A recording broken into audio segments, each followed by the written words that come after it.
Komponen selanjutnya adalah electronic controller. Mungkin ini merupakan sebuah kecanggihan atau kelebihan, tapi di sisi lain juga merupakan suatu kelemahan mungkin. Apa itu?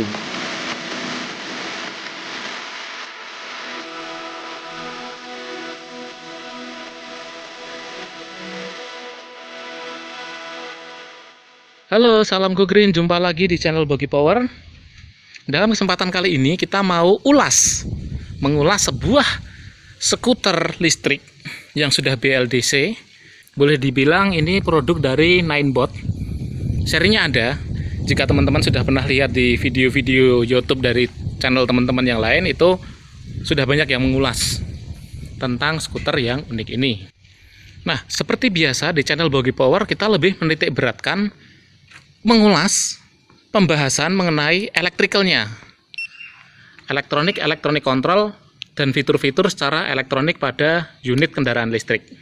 Kalau mengulas tentang sistem bentuknya, warnanya, lalu mengenai karetnya, lalu sistem remnya, itu mungkin di video-video channel lain sudah banyak mengulas ya.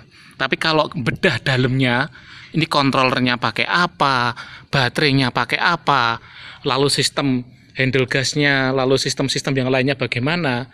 Nah, itu akan kita bahas, meskipun tidak semuanya, tapi sebagian besar aja secara gambaran umum di video Bogi Power Electric ini. Ayo, mari kita simak terus videonya. Sistem throttle di sini itu bukan berarti digas dia langsung jalan, melainkan harus ada kick off to start. Jadi harus ada putaran awal dulu di motornya.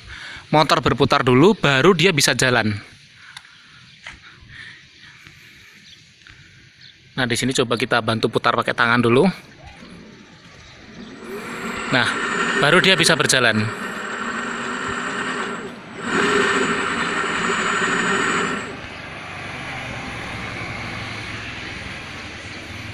Jadi begitu, harus ada kick off dulu baru start. Kemudian di sebelah sini ada brake, yaitu rem, electric brake. Sama sih dengan fitur-fitur sepeda pada lainnya yang ada fitur e-brake-nya. Fitur yang lainnya dari Ninebot ini juga bisa komunikasi dengan Bluetooth, sehingga kita juga bisa menggunakan smartphone yang nantinya bisa dipasang di sini pakai HP. Dia bisa menjadi display panel. Dari panel HP tadi dikoneksi dengan Bluetooth, itu bisa menampilkan aneka macam data-data seperti kecepatan dan sebagainya.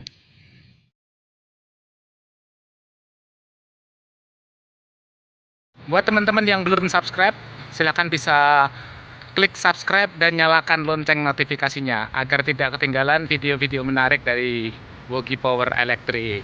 Terima kasih.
Ya, ini sudah dibongkar. Komponennya adalah ini semua.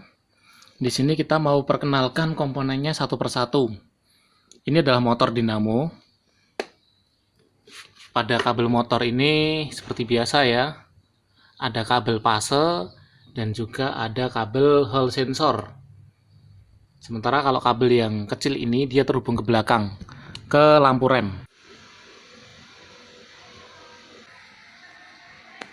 Secara dinamo dia sama dengan dinamo motor BLDC pada umumnya. Komponen selanjutnya adalah baterai. Nah, baterai di sini ada dua. Ada baterai yang dipasangkan di eksternal, ada juga baterai internal. Ada internal baterai, ada eksternal baterai. Untuk spesifikasinya adalah ini 36 volt 5200 mAh. Ini untuk baterai internal. Lalu untuk baterai eksternalnya, ini adalah spesifikasi untuk baterai eksternal, itu memiliki kapasitas 36 volt 5200 mAh. Jadi sama ya, internal maupun eksternal kapasitasnya sama. Komponen selanjutnya adalah electronic controller. Ini adalah kontrolernya. Ini sepertinya menggunakan sekitar 9 atau 12 MOSFET sepertinya. Dari controller ini nantinya kabel-kabel ini terhubung ke arah dinamo, hall sensor, lalu juga kabel yang terhubung ke display panel. Lalu yang menarik di sini, mungkin ini merupakan sebuah kecanggihan atau kelebihan, tapi di sisi lain juga merupakan suatu kelemahan mungkin. Apa itu? Itu adalah komunikasi I/O, Input Output Communication, atau RX-TX.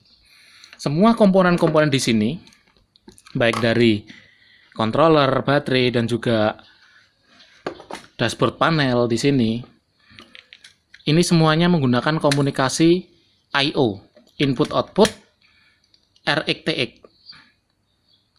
Ini kita bisa lihat di sini, kabelnya cuma 4. Sangat kecil ya, kurang begitu terlihat. Mungkin kita bisa lihat di kabel yang lain. Dari baterai misalnya di sini ada komunikasi RX-TX di sini. Jadi semua komponen di sini terintegrasi secara komunikasi port. Sangat canggih sekali. Ini bisa komunikasi via Bluetooth juga. Tapi di sisi lain, jika ada kerusakan dari beberapa komponen ini, kita tidak bisa melakukan penggantian spare part menggunakan spare part universal. Contoh ketika ini thumb throttle-nya ini bermasalah, itu kita tidak bisa mengganti dengan thumb throttle standar atau thumb throttle universal seperti di sepeda listrik pada umumnya, itu nggak bisa. Berikutnya lagi, kalau kita mau menggunakan handle gas seperti ini pun juga tidak bisa diterapkan di unit skuter listrik ini. Jadi canggih, tapi juga ada kelemahannya juga di sini. Lalu selanjutnya controller. Kalau misal controller ini rusak, itu nggak bisa diganti pakai controller seperti ini. Itu nggak bisa. Karena si controller ini juga membutuhkan komunikasi data, baterainya juga membutuhkan komunikasi data RX-TX. Sementara controller seperti ini tidak ada.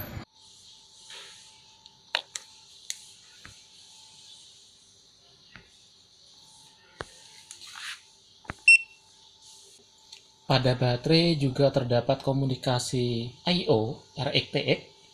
Jadi baterai ini kalau ketika dicas, itu bisa berkomunikasi antara baterai eksternal dengan baterai internal. Jadi ketika penuhnya itu belum merata, itu komunikasi RX-TX bisa saling meratakan. Selanjutnya juga di sini bisa menampilkan proses pengecasan sedang berjalan berapa persen penuh. Ini 96% penuh.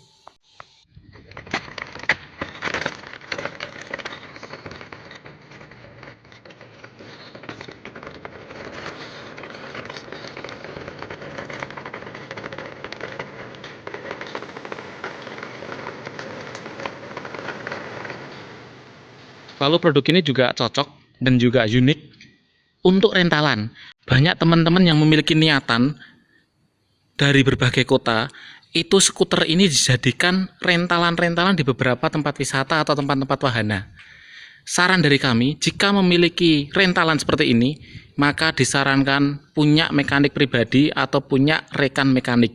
Karena supaya ke depan jika ada kerusakan, troubleshooting baik di bagian dashboard, baterai, ataupun kontrol di dalamnya, ataupun motornya, itu supaya bisa teratasi dengan mudah dan rentalan juga bisa berjalan, tidak berujung kolaps atau bangkrut kayak begitu. Ini saya sudah test drive di jalan yang paving seperti ini, guncangannya luar biasa sampai di kepala pusingnya guys. Jadi wajar kalau di video-video punya temen itu dimodifikasi, dikasih suspensi belakang, lalu suspensi depannya juga lebih disempurnakan lagi. Oke, sekian video vlog dari Bogi Power Electric, semoga menjadi ulasan yang bermanfaat. Sekian, terima kasih.